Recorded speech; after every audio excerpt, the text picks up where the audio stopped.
श्री हरतालिका व्रत कथा।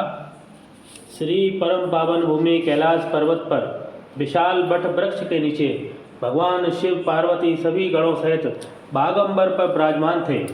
बलवान वीरभद्र, भृंगी, श्रृंगी, नंदी आदि आदि अपने अपने पैरों पर सदा शिव के दरबार की शोभा बढ़ा रहे थे। गंधर्वगण, किन्नर, ऋषि हर भगवान की विविध अनुष्टुप छंदों में स्तुति गान स्वर आलापों से वाद्यों में संलग्न थे। उसी सुअवसर पर महारानी पार्वती जी ने भगवान शिव से दोनों हाथ जोड़कर प्रश्न किया कि हे महेश्वर, मेरे बड़े सौभाग्य है जो मैंने आप सरीखे अर्धांगी पति को वर्ण किया है। मैं क्या जान सकती हूँ कि मैंने वह कौन सा पुण्य अर्जन किया है। आप अंतर्यामी हैं, मुझ दासी को वर्णन करके बताने की कृपा करें। महारानी पार्वती जी की ऐसी प्रार्थना सुनने पर शिवजी बोले, वरान ने तुमने अति उत्तम पुण्य का संग्रह किया था जिससे मुझे प्राप्त किया है। वह अति गुप्त व्रत है, पर तुम्हारे पर प्रकट करता हूँ। वह यह है कि भाद्रपद मास की शुक्ल पक्ष में की तीज का व्रत हरतालिका व्रत के नाम से प्रसिद्ध है। यह व्रत जैसे तारागणों में चंद्रमा, नवग्रहों में सूर्य, वर्णों में ब्राह्मण, देवताओं में गंगा, पुराणों में महाभारत, वेदों में सोम, इंद्रियों में मन, ऐसा यह व्रत श्रेष्ठ है। जो तीज हस्त नक्षत्र युक्त पड़े वह और भी महान पुण्यदायक होती है। ऐसा सुनकर पार्वती जी ने कहा, हे महेश्वर, मैंने कब और कैसे तीजा व्रत किया था, विस्तार के साथ श्रवण करने की इच्छा है। इतना सुन भगवान शंकर बोले कि भाग्यवान उमा, भारतवर्ष के उत्तर में हिमालय श्रेष्ठ पर्वत है।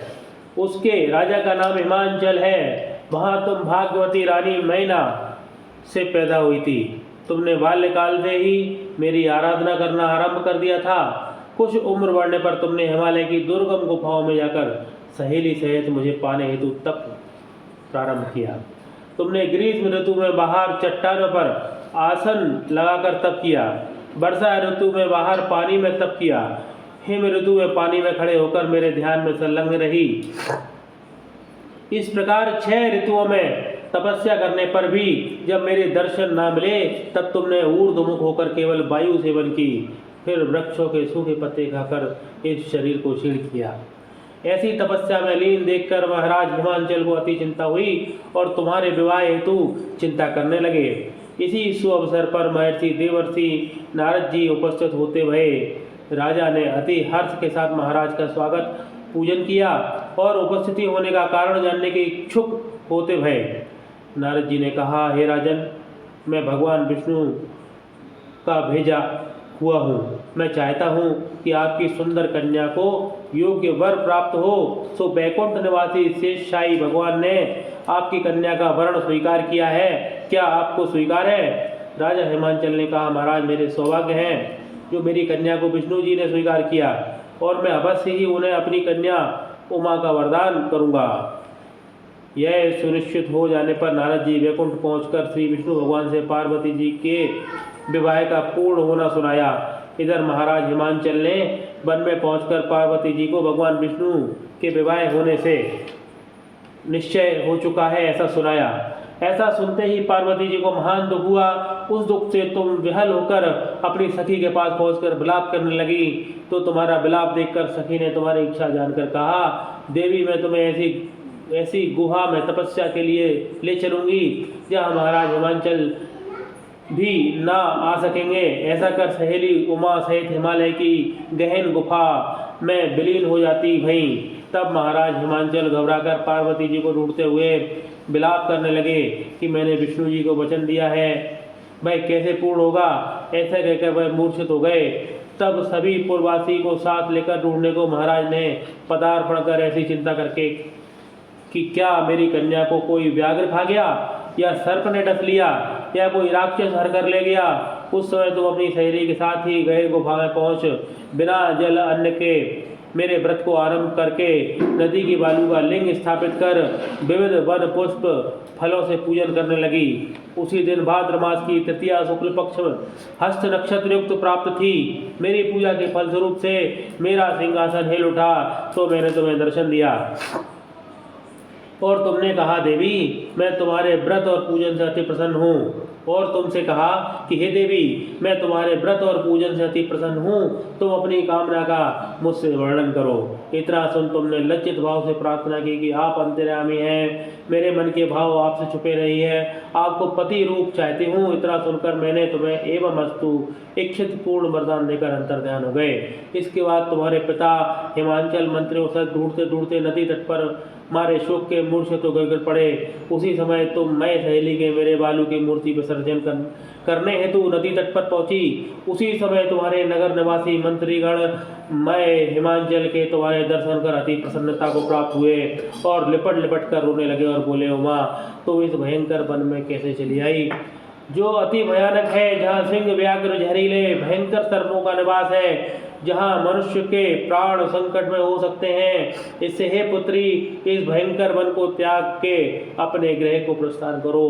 पिता के ऐसा कहने पर तुमने कहा, पिताजी मेरा विवाह तुमने भगवान विष्णु के साथ स्वीकार कर लिया, इससे मैं इसी वन में रहकर अपने प्राण विसर्जन करूंगी। ऐसा सुनकर महाराज हिमांचल अति दुखी हुए और बोले, प्यारी पुत्री तुम शोक मत करो, मैं तुम्हारा विवाह कदापि भगवान विष्णु के साथ न करूंगा और तुम्हारा अभीष्ट वर जो तुम्हें प्राप्त है उन्हीं सदाशिव के साथ करूंगा। तुम पुत्री मेरे पर अति प्रसन्न हो। तब मैं सहेली के साथ नगर में उपस्थित होकर अपनी माता सहेलियों से मिलती भई। कुछ समय बाद शुभ मुहूर्त में तुम्हारा विवाह वेद विधि के साथ महाराज हिमांचल व महारानी मैना ने मेरे साथ कर पुण्य अर्जन किया। हे सौभाग्यशाली, जो सहेली ने तुमको हरण कर हिमालय की गुफा में रखकर मेरा तीज व्रत किया, इसी से इस व्रत का नाम हर ताल का पड़ा और यह व्रत सब व्रतों का व्रतराज हुआ। इस प्रकार माता पार्वती ने कहा, प्रभु आपने मेरे मिलने की सुखद कथा सुनाकर मुझे प्रसन्न तो किया, पर इस व्रत के करने का विधान व फल मुझे नहीं सुनाया, इसलिए कृपा करके मुझे इसके करने की विधि व पृथक पृथक फल भी सुनाइए। इतना सुन के भगवान शिव ने कहा, प्रिय मैं इस व्रतराज का संविधान फल सुना रहा हूँ। यह व्रत सौभाग्यवती नारी व पति चाहने वाली कन्या को करना चाहिए। यह व्रत भाद्रपद के शुक्ल पक्ष की तृतीया के शाम को आरंभ कर तीज का व्रत धारण करें। यह व्रत निराहार बिना फल आहार और निर्जला होकर करना चाहिए। भगवान शिव पार्वती की प्रतिमा सुवर्ण की स्थापित करके केले पुष्प आदि के खंभे स्थापित करके रेशमी वस्त्र के साथ चंदोवा तान कर बंधन मारवार लगाकर शिव का बालू का लिंग स्थापित करके पूजन वैदिक मंत्र स्तुति गान वाद्य भेरी शंख मृदंग झांझर आदि से रात्रि जागरण करना चाहिए और भगवान शिव की पूजा करने के बाद फल फूल पकवान लड्डू मेवा मिष्ठान तरह तरह के भोग की सामग्री समर्पण कर फिर ब्राह्मण को द्रव्य अन्न वस्त्र पात्र आदि का दान श्रद्धा युक्त देना चाहिए। भगवान शिव को प्रति वस्तु को सिद्ध पंचाक्षरी मंत्र से ओम नमः शिवाय कहकर समर्पित करना चाहिए। प्रार्थना समय अपनी कामना इच्छा को भगवान के सामने प्रसिद्ध करें, फिर पार्वती जी से नीचे लिखी प्रार्थना करें। जय जग माता मेरी भाग्य विधाता, तुम हो पार्वती शिव प्यारी, तुम दाता आनंद पुरारी, सती संतों में रेख तुम्हारी जय हो आनंद दाता। इच्छित वर मैं तुमसे पाऊं, भूल चूक को दुख न उठाऊं, भाव भक्ति को तुमसे पाऊं, कर दो पूरन दाता जय जग माता। प्रार्थना बाद पुष्पों के दोनों हाथों में लेकर पुष्पांजलि समर्पण करें। फिर चतुर्थी को शिवलिंग किसी नदी व तालाब में विसर्जन करें। फिर 3 ब्राह्मणों को भोजन करा के दक्षिणा देवें। इस प्रकार यह व्रत पूर्ण करने से नारी सौभाग्यवती होती है और धन व पुत्र पौत्रों से सुखी जीवन व्यतीत करती है। कन्याओं को व्रत करने से कुलीन विद्वान धनवान वर को प्राप्त होने का सौभाग्य होता है।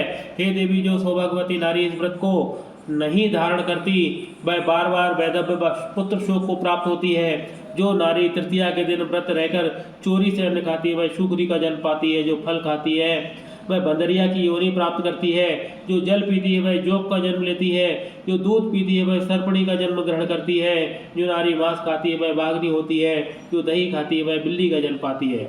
जो मिठाई खाती है वह चींटी के जन्म को धारण करती है। जो सब चीज़ें खाती है वह मक्खी का जन्म लेती है। जो उस दिन सोती है वह अजगरी योनि को प्राप्त करती है। हे उमा, जो इस व्रत को श्रद्धा विधि धारण करती है वह मुझसा पति प्राप्त करती है। वह दूसरे जन्म में तुम्हारे समान स्वरूपवान होकर के इस संसार में उत्तम उत्तम सुख भोग कर भोग प्राप्त करती है। इस व्रत के करने के बाद नारियां शिव लोकवासी होती हैं। बोलो शंकर भगवान की जय। तो चलिए, कथा समाप्त हो गई है। मेरे पति के द्वारा आपने ये कथा सुनी। हम पंडित हैं, इसलिए आपको पूरा पुण्य मिलेगा। और आप जो हाथ में अक्षत लिए हैं, भगवान के चरणों में डाल दीजिए। इस कथा की वीडियो को ज़्यादा से ज़्यादा जरूर शेयर कीजिएगा। न्यू है, सब्सक्राइब कर लीजिए मेरे चैनल को। आपका बहुत बहुत धन्यवाद। जय महाकाल।